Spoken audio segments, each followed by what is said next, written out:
नमस्ते छात्रों, कक्षा 5वीं, विषय हिंदी।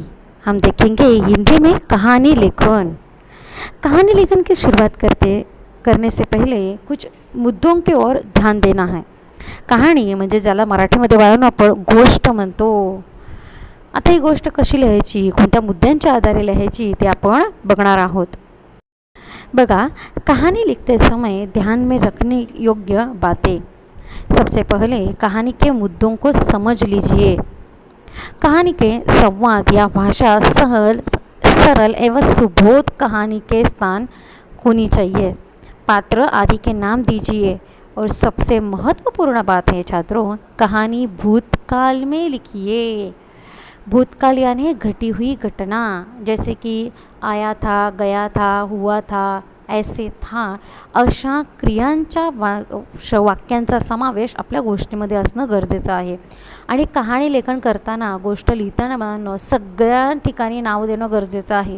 व्यक्तीचं नाव असेल, ठिकाणाचं नाव असेल, त्या जागेचं नाव असेल, कोणत्याही गावाचं नाव असेल, हे सगळ्यांना नावं देणं अपेक्षित आहे। कहानी 3 परिच्छेदों में बांटकर लिखिए और कहानी का उचित शीर्षक और सीख होना आवश्यक है। देखो, इसी के साथ अंत में कहानी की सीख म्हणजे बोध, ज्याला मराठीमध्ये म्हणतो बाळांनो, असं बोध लिहिणं देखील तितकंच अपेक्षित आहे। पुन्हा एकदा बघा, कहाणी भूतकाळात लिहायची आहे, भाषा सोपी, सरळ आणि हिंदीतच लिहायची आहे। 3 पॅराग्राफमध्ये आपण गोष्टीचं लेखन करणार आहोत। गोष्टीला नाव आणि सीख म्हणजे बोध असणं आवश्यक आहे। आता आपण या कहाणीचे मुद्दे बघूया। एक किसान, 4 बेटे, बहुत ही आलसी, आपस में लड़ाई, पिताजी परेशान, उनको सीख देना सोचना, बेटों को बुलाना, लकड़ी का गट्ठा देना, तोड़ने कहना, बेटे खुश, बेटे असफल। फिर पिताजी ने एक एक लकड़ी दी, बेटे खुश। पिताजी ने समझाया, एक साथ रहना और मेहनत करना, सीख और शीर्षक आदि। बच्चों, आपको इन सभी मुद्दों का समावेश करते हुए एक कहानी लिखनी है हिंदी में, जिसमें इन सभी मुद्दों का विश्लेषण उचित तरीके से होना अपेक्षित है। बघा, दिलेल्या या मुद्द्यांवरती आधारित आपल्याला गोष्ट लिहायची आहे, कहाणी लिहायची आहे, भूतकाळात लिहायची आहे। आणि फक्त इथे डॅश डॅश दिलेला आहे की नाही, तिथे शब्दार्थ भरून रिकाम्या जागा पूर्ण करून कहाणी पूर्ण करायची नाही। एक लक्षात घ्या, समजतं? रिकामी जागा आपण भरायच्या नाही आहेत। त्या दिलेल्या वाक्य जे छोटे छोटे आहेत, शब्द आहेत, त्यांच्यापासून संपूर्ण वाक्य आणि पॅसेज तयार करायचा आहे, परिच्छेद लिहायचा आहे। चला, आता आपण ही गोष्ट समजावून घेऊया। एक किसान था, उसका नाम आप कुछ भी रख सकते हो, जो आपको पसंदीदा नाम होगा, राम, श्याम, ऐसे कुछ भी नाम होगा। चलो, तो हमने मान लिया यह किसान है। किसान क्या करता है बच्चों? खेती में काम करता है, फसल पैदा करता है। और ऐसी ही एक गांव में रहने वाले किसान को 4 बेटे थे। कितने बेटे थे किसान को? 4 बेटे थे। इन चारों में हमेशा झगड़ा होता था, वह एक दूसरे से लड़ते झगड़ते थे। उसी के साथ वह आलसी भी थे। आलसी म्हणजे जिसको काम न करने की इच्छा हो, काम में उचित रस नहीं हो, ज्याला आपण मराठीमध्ये बोलतो की नाही, आळशी आहे किंवा एखादं काम कार्यतत्परतेने न करणं असं। एक दिन उस किसान ने इन चारों बेटों को बुलाया और लकड़ी के गट्ठे दिए। लकड़ी म्हणजे लाकूड, लाकडाची गट्ठी म्हणजे लाकडाची मोळी दिली। हर एक को उन गट्टियों को तोड़ने के लिए एक एक मौका दिया, अवसर दिया। अब यह गट्टियों में होने वाली लकड़ियाँ मोड़ी तो नहीं जा सकती थी ना, एक के बस की बात ही क्या, वह एका व्यक्तीकडून, एका मुलाकडून ही लाकडाची मोळी तुटणं शक्य आहे का रे? नाही, कारण तेवढी ताकद, तेवढं बल लावणं एका व्यक्तीला शक्य नाही। आधी त्या मुलांना काय वाटलं, अरे काय सोपं आहे हे, लाकडाची तर मुळे तोडायची आहे। परंतु प्रत्यक्षात हातात घेतल्यानंतर त्यांना कळलं की हे आपल्याकडनं होणं शक्य नाही। आता जेव्हा त्या शेतकऱ्यांनी किसाननी त्या मुळ्या वेगवेगळ्या दिल्या प्रत्येकाला, तेव्हा ती लकडी म्हणजे ते काठी तोडणं सहज शक्य झालं. यावरून त्यांना समजलं की वडील सांगतात एकत्र राहा, एकत्रित प्रगती करा, शेती करा, शेतीच्या कामासाठी मदत करा की जे तुमच्या एकमेकांच्या भविष्यासाठी फायद्याचं होईल. अब देखो यहाँ पे मैंने किसान और आलसी बेटे यह शीर्षक दिया है. आपको आपके पसंद का शीर्षक, लेकिन इस कहानी को उचित अर्थ बताने वाला शीर्षक आपको देना है. अब देखो 3 परिच्छेदों में हम यह कहानी कैसे लिखेंगे. एक छोटे से गांव में रहता था एक किसान अपने 4 बेटों के साथ. अब मैंने एक छोटा गांव और एक किसान लिखा है. आपको उस गांव को और किसान को नाम देना है. यानी रामपुर जैसा एक छोटा गांव था, वहाँ पर श्याम नामक एक किसान रहता था अपने 4 बेटों के साथ. उनके रमेश, सुरेश, ऐसे कुछ भी आप 4 बेटों के नाम लिख सकते हो. बूढ़ा किसान हमेशा चिंतित रहता था. उसके बेटे हमेशा आपस में लढते झगडते रहते थे.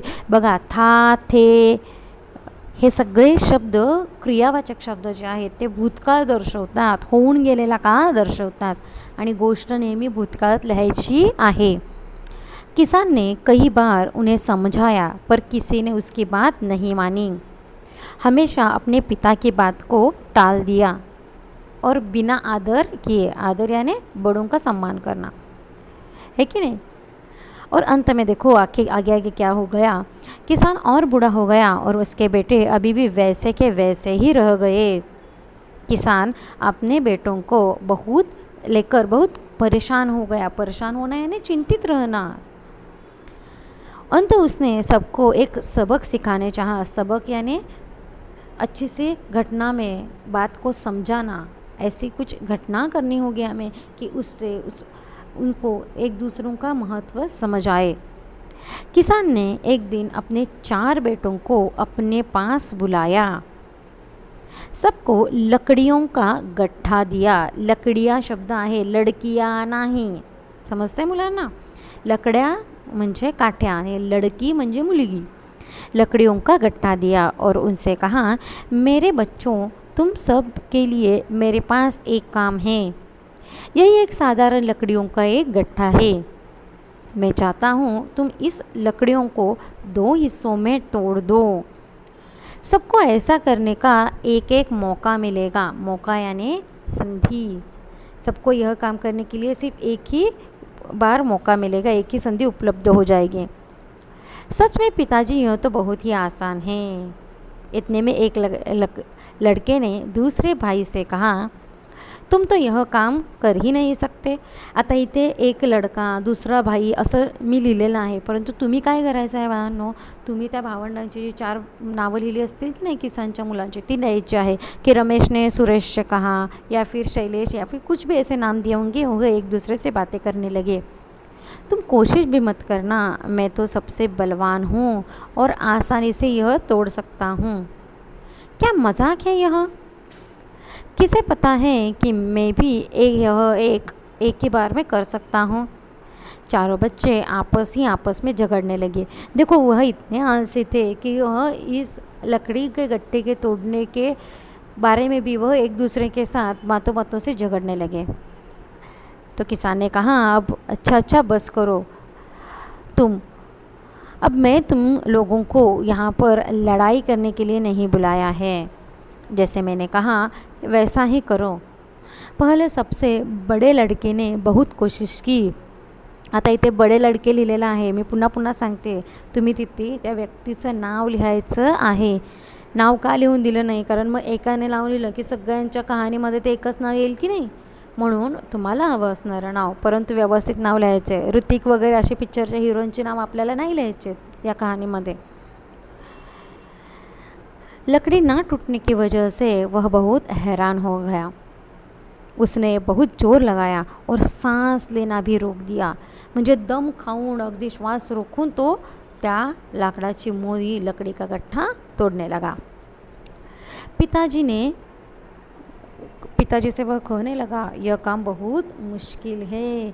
खूप कठीण आहे बाबा हे लाकडाचा हे पूर्ण मोरी तोडणं. दूसरे भाई ने भी कोशिश की तो वह भी असफल हो गया। तो गुस्से में आकर उसने लकड़ियों को नीचे फेंक दिया। बाकी दो भाइयों ने भी पूरा दम लगाकर लकड़ियों की तोड़ने की कोशिश की, पर वह भी असफल रह गए। चारों भाई ने हार मान ली और पिताजी से पूछने लगे, यह काम बहुत मुश्किल है। देखो, चारों भाइयों ने यह काम तो किए, लेकिन क्या कहा कि ऐसे काम करना बहुत ही पिताजी मुश्किल है। पहले तो हम खुश हो गए, कितनी आसानी से हम इसे तोड़ देंगे। पिताजी, वैसे आपने तो ये काम करने को बोला ही क्यों? ऐसे उनके मन में शंका पैदा हो गई।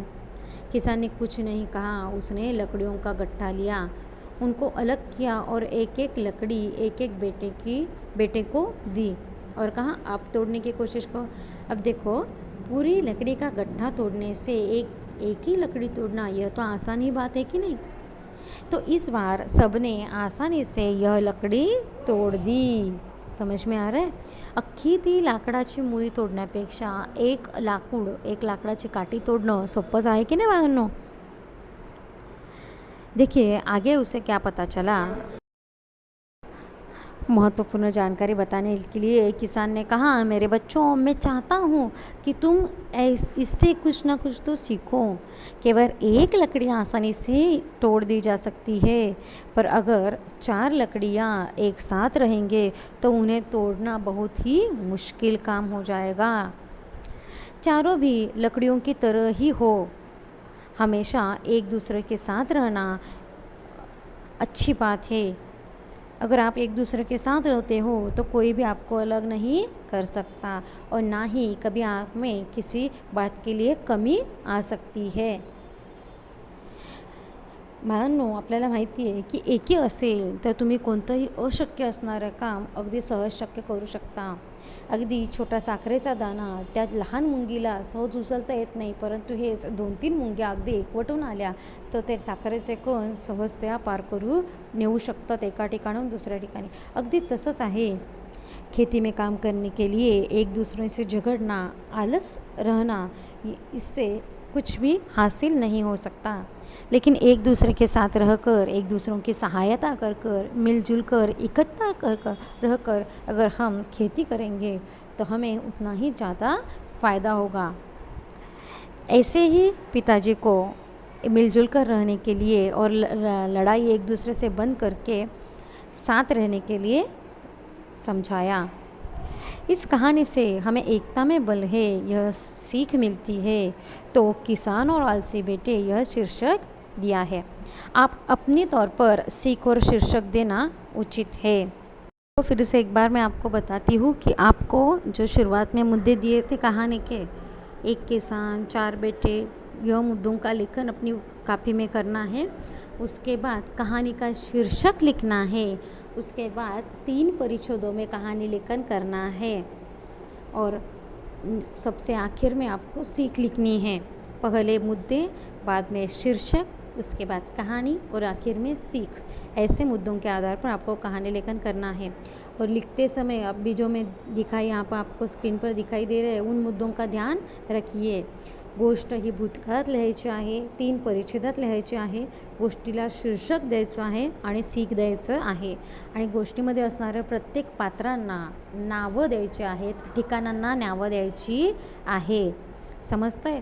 हे आत्ता जे स्क्रीनवरती आहे हे लिहायचं नाही आहे आपल्याला काय लिहायचं आहे? मुद्दे, गोष्टीचं नाव, गोष्ट आणि खाली सीख असं लिहून तुम्ही व्यवस्थितपणे हा निबंध क्रमांक 2 आपला लिहायचा आहे। पाठवईमध्ये निबंध लिहून त्याची PDF मला माझ्या पर्सनल नंबरवरती पाठवायची आहे आणि त्यानंतरच आजचेच दिनांक लिहून तो निबंध जेव्हा सांगितला जाईल तुमचा निबंध बघून, मग तो तुम्ही A4 साईजच्या पेपरवर लिहायचा आहे।